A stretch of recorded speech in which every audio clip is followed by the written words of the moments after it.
Hello, good evening all of you. I am Alok Chaturvedi.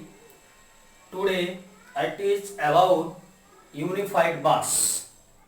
प्यारे बच्चों, आज का क्लास आपको बता दें कि पढ़ना आज के क्लास में यूनिफाइड मास होता क्या है। इससे पहले आप लोग एटॉमिक वेट तो पढ़े और उसकी यूनिट भी पढ़े कि एटॉमिक मास यूनिट होता है, याद करिएगा, जो कि कार्बन पर डिपेंड डेफिनेशन थी। ठीक, मैंने कहा था कार्बन एक अस्थाई समस्थानिक होता है। इस वजह से इसका जो यूनिट लिया गया एटॉमिक वेट का वह एटॉमिक मास यूनिट AMU लिया गया।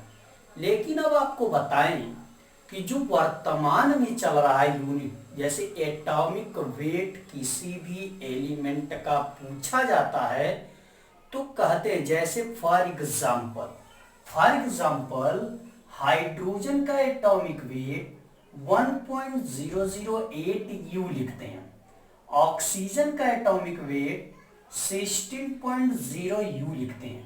इसका मतलब होता है कि आजकल जो एटॉमिक वेट की यूनिट दिखाई जा रही है वह यूनिफाइड मास के रूप में दिखाई दी जा रही है।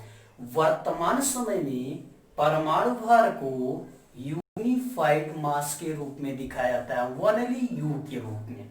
इसी को एकीकृत द्रव्यमान बोलते हैं। फिर सुनिएगा, हमने कहा एकीकृत द्रव्यमान का प्रयोग आजकल अधिकतर परमाणु भार की इकाई में किया जा रहा है, परमाणु भार के मात्रक में किया जा रहा है। जैसा कि हम जानते हैं कि परमाणु भार की इकाई AMU होता है, ठीक वह कार्बन के समस्थानिक को सापेक्ष मानकर लिया गया था। यह भी कार्बन 12 का ही समस्थानिक माना गया, उसी के सापेक्ष माना गया। इसको संक्षिप्त में हम U बोलते हैं। U का मतलब होता है यूनिफाइड मास। केवल U का मतलब होता है यूनिफाइड मास, एकीकृत द्रव्यमान। माने परमाणु भार की अगर इकाई पूछी जाए वर्तमान समय में क्या यूज होता है तो आप कहिएगा U। U मीन्स होता है यूनिफाइड मास। ओके, आइए, यह तो जो पहली हेडिंग थी उसके बारे में जानिए। आज जो आपको डिस्कस करना है अबाउट औसत अपेक्षित परमाणु भार के बारे में, जिसको कहते हैं आइसोटॉपिक मास। आइसोटॉपिक मीन्स होता क्या है आपको बता दें जानकारी के लिए। आइसोटॉपिक मीन्स होता है those element which atomic number are same but differ atomic mass. Such element are known as isotopic element and its process are called isotopic.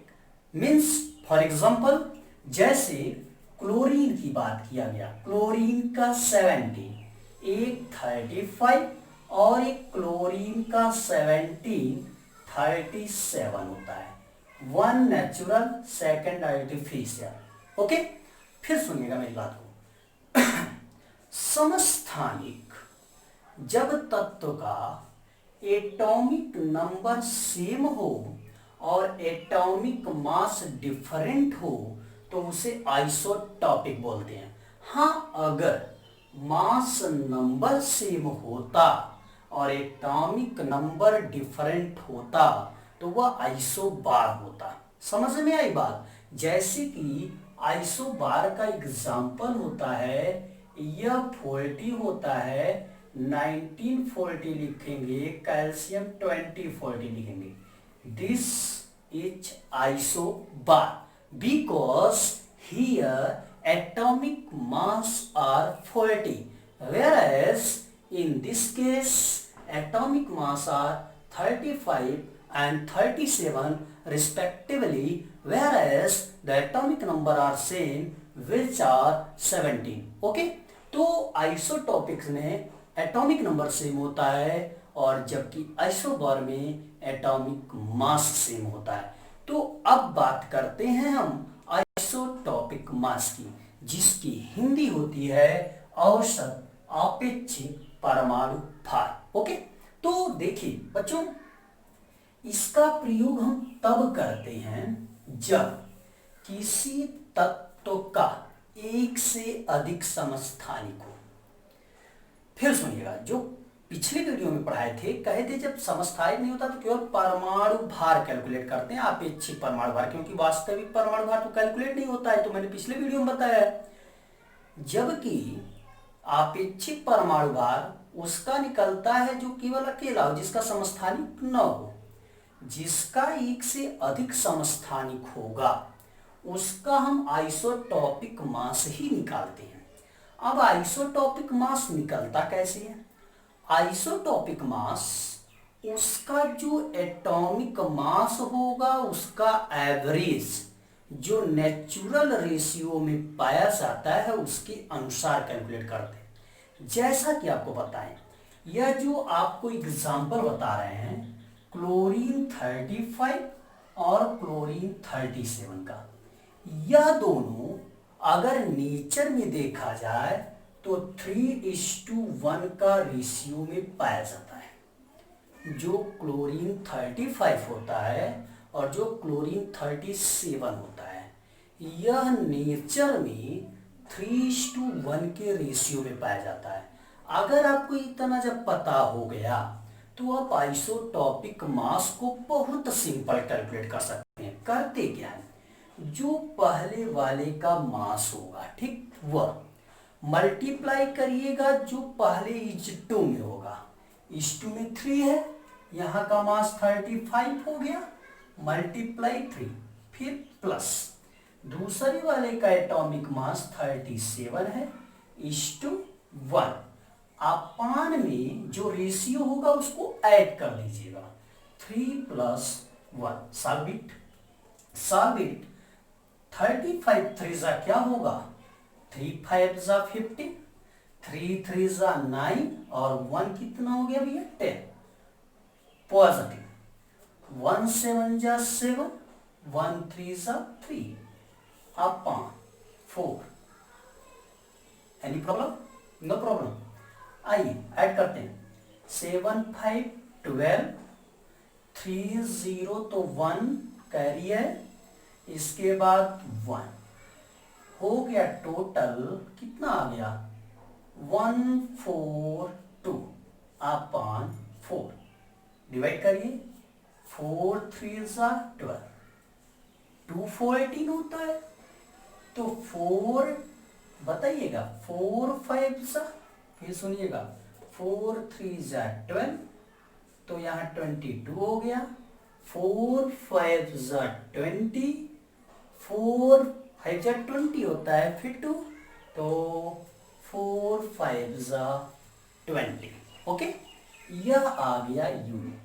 यही है आपका आइसोटॉपिक मास।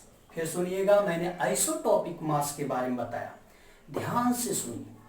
पिछले वीडियो में एटॉमिक वेट को बताया, मैंने कहा किसी भी एलिमेंट का एटॉमिक वेट रियल में कैलकुलेट नहीं होता। वजह होता है कि जो एटम होता है बहुत छोटा होता है। अब जब बहुत छोटा होगा तो रियल में कैलकुलेट करना वो आसान नहीं होगा।